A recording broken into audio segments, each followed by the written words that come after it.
Terri Sjodin is the principal and founder of Sjodin Communications, a public speaking, sales training, and consulting firm based in Newport Beach, California. She is a nationally recognized and award-winning speaker who has specialized in helping people build and deliver more polished, persuasive, and effective presentations for over 25 years. She's the author of several books, including Scrappy, the New York Times bestseller Small Message, Big Impact, and her newest book, Presentation Ready, which is based on her multi-year, three-phase research study. Terri is a popular LinkedIn instructor and a frequent guest on radio and television talk shows throughout the country, appearing on The Today Show, Bloomberg, CNN, CNBC, and more.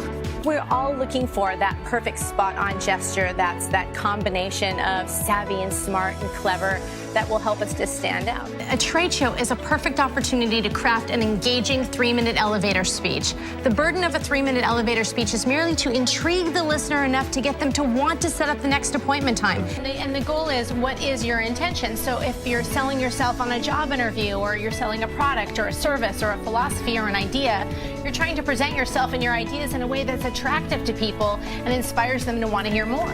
You'll find that her approach is fresh, real world, and her style is fun, sassy, and practical. Get ready to take notes, as her programs are loaded with street-worthy ideas, methods, and tips that you can use immediately to get results. Please welcome Terri Sjodin.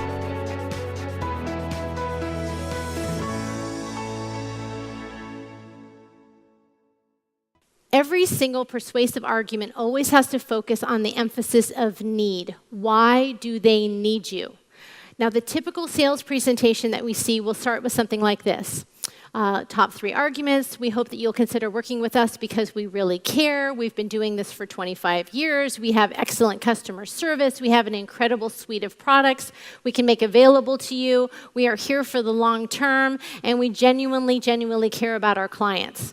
Now, this sounds like a very reasonable list of things that you would sell in a presentation, but it's not compelling. It doesn't move people towards action. I want you to leave this section thinking to yourself, wow, if I went home and really reconstructed my case of my presentation, and I focused on what it is that they truly need, not the talking points that I've traditionally been communicating, would that list look different? And the answer is yes. And if you can identify right up front what your top 10 most persuasive and compelling arguments are, then you'll have them at the ready. You're not always going to use all 10 arguments, but you're going to pick and choose the arguments that become most relevant for those individuals at the appropriate time and space. When it really became apparent to me how radically different things were for us as presenters was when I started to assess the differences in the generations in terms of how they hear our messaging. Now, when I really understood how vastly different it was going to be for us to present to each of these generations was when I went to a concert. Now, 2 big screens come down, big elaborate staging. She starts singing, they're singing with her, but now she starts dancing.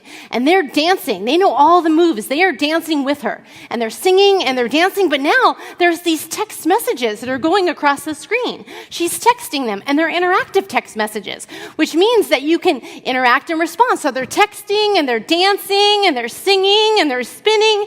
And I'm watching all of this and I'm thinking, oh dear Lord, how will we ever sell them using PowerPoint? Body language and gesturing. Can you give us any tips about actually presenting? Like, what do you see out in the field?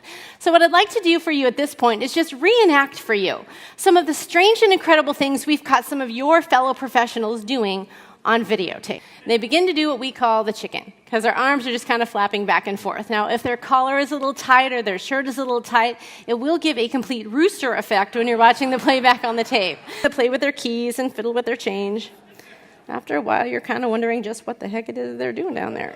We have other people who are scared to death to gesture, so they want to keep their arms locked behind their back. And then it looks like they're struggling to get away.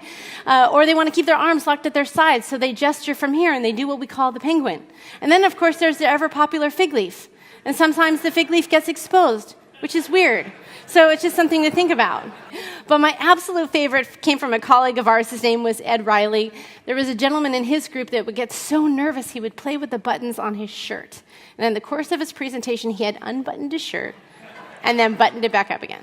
And then he unbuttoned his shirt and he buttoned it back up again. We had no idea if he was coming or going. Our team welcomes the opportunity to learn more about the meeting or event you're planning. Let's schedule a next steps conversation. We look forward to working with you, and thank you for watching.